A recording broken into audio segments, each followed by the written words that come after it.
शहर के एक शांत मोहल्ले में रहने वाली सुमन की जिंदगी बाहर से बिल्कुल सामान्य दिखती थी। ये कहानी फुल घपा-घप वाली है, लेकिन मैं यहाँ नहीं डाल सकती, यूट्यूब मुझे परमिशन नहीं देता। अगर आपको ये कहानी पूरी सुननी है तो मुझे टेलीग्राम पे मैसेज करे। मेरी टेलीग्राम आईडी है ऑडियो स्टोरी 69 और ऐसी 1-2 नहीं पूरी 10,000 से ज्यादा प्रीमियम स्टोरी मिलेगी। तो मुझे आज ही टेलीग्राम पे मैसेज करे और प्रीमियम कहानियों के मजे ले। अब वापस कहानी पे आते हैं। 2 बच्चे, एक नौकरी पेशा पति और घर परिवार की जिम्मेदारियां। लेकिन अंदर ही अंदर सुमन बहुत अकेली थी। उसके पति राजेश काम में इतने व्यस्त रहते कि घर में रहते हुए भी जैसे मौजूद नहीं होते। एक दिन अचानक सुमन की तबीयत खराब हो गई। तेज बुखार और कमजोरी के कारण उसे पास के क्लिनिक जाना पड़ा। वहीं उसकी मुलाकात हुई डॉक्टर अर्जुन से। डॉक्टर अर्जुन नए उस इलाके में आए थे।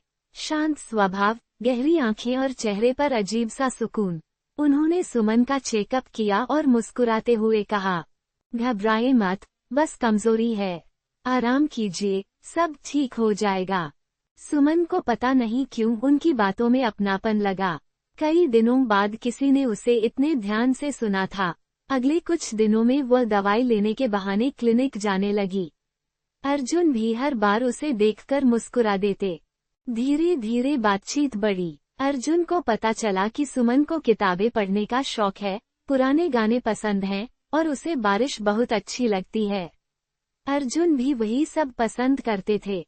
दोनों को एहसास हुआ कि उनकी सोच कहीं न कहीं मिलती है। एक दिन क्लिनिक खाली था। बाहर बारिश हो रही थी। सुमन खिड़की के पास खड़ी बारिश देख रही थी। अर्जुन ने धीमे से कहा, आप जब मुस्कुराती हैं तो लगता है जैसे बारिश और खूबसूरत हो जाती है। सुमन चौंक गई। इतने सालों में किसी ने उसकी मुस्कान पर ध्यान ही नहीं दिया था। उसके दिल में हल्की सी हलचल हुई। वो कुछ बोले बिना बस मुस्कुरा दी। उस दिन के बाद दोनों के बीच एक अनकहा रिश्ता बनने लगा। ये रिश्ता गलत नहीं था, लेकिन आसान भी नहीं था। दोनों जानते थे कि सुमन एक जिम्मेदार माँ और पत्नी है। अर्जुन भी इस सीमा को समझते थे। एक शाम सुमन ने साफ कहा, डॉक्टर साहब, जो भी है उसे यहीं रोक देना चाहिए। मैं अपने परिवार को तोड़ नहीं सकती। अर्जुन ने गहरी सांस ली।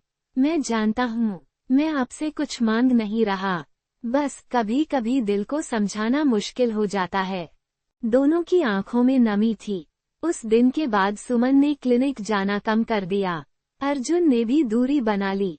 लेकिन इस मुलाकात ने सुमन को बदल दिया।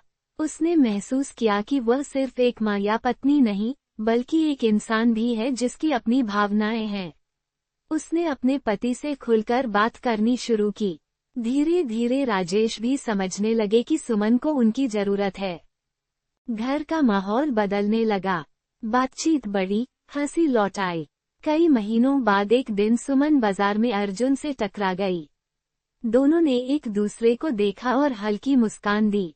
उस मुस्कान में ना पछतावा था, ना लालच, बस एक याद थी कि कभी 2 अकेले दिल कुछ पल के लिए साथ धड़क उठे थे। अर्जुन ने कहा, आप खुश लग रही हैं। सुमन ने सिर हिलाया, हाँ, अब सच में हूँ। ये कहानी फुल घपा-घप वाली है, लेकिन मैं यहाँ नहीं डाल सकती, यूट्यूब मुझे परमिशन नहीं देता। अगर आपको ये कहानी पूरी सुननी है तो मुझे टेलीग्राम पे मैसेज करे। मेरी टेलीग्राम आईडी है ऑडियो स्टोरी 69 और ऐसी 1-2 नहीं पूरी 10,000 से ज्यादा प्रीमियम स्टोरी मिलेगी। तो मुझे आज ही टेलीग्राम पे मैसेज करे और प्रीमियम कहानियों के मजे ले।